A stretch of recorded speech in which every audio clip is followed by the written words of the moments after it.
عاد بالقارعة فأما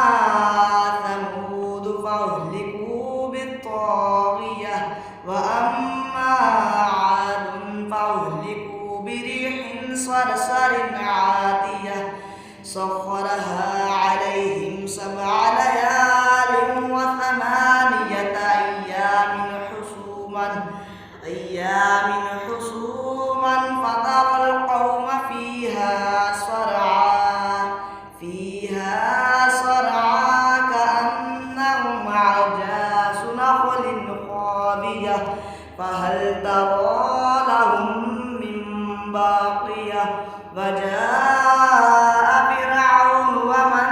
قبله والمؤتفكات بالخاطئة فعصوا رسول ربهم فأخذهم أخذة رابية إنا لما طغى الماء حملناكم في الجارية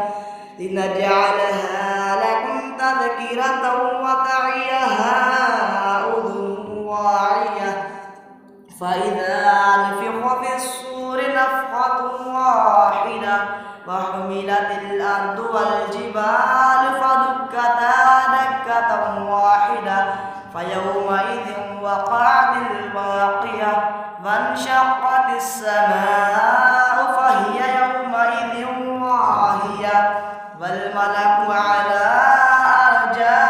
أرجائها ويحمل عرش ربك فوقهم يومئذ 8 يومئذ توعدون لا تخفى منكم خافية فأما من أوتي كتابه بيمينه فيقول هاؤم اقرءوا كتابيه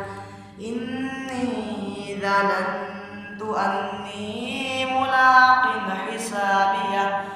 فهو في عيشة راضية في جنة عالية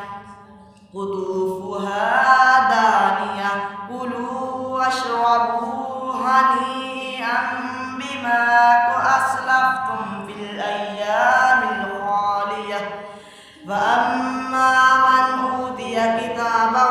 بشماله فيقول يا ليتني لم أوت كتابيه ولم أدر ما حسابيه يا ليتها كانت القاضية ما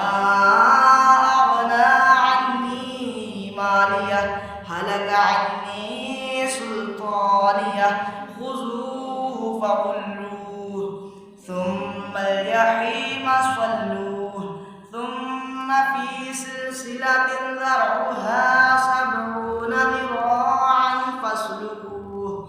إنه كان لا يؤمن بالله العظيم ولا يحض على طعام المسكين فليس له اليوم هاهنا حميم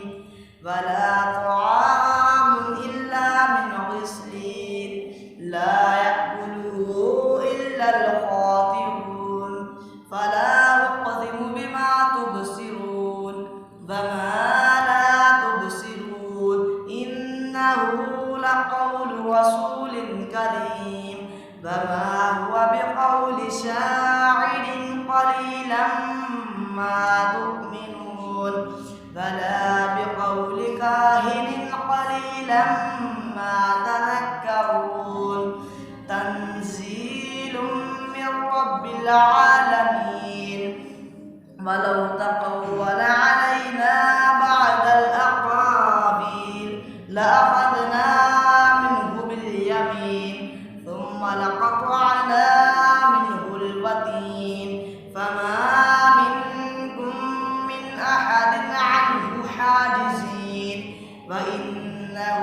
لتذكرة للمتقين وإنا لنعلم أن منكم مكذبين وإنه لحسرة على الكافرين وإنه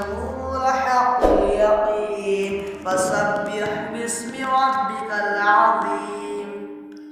صدق الله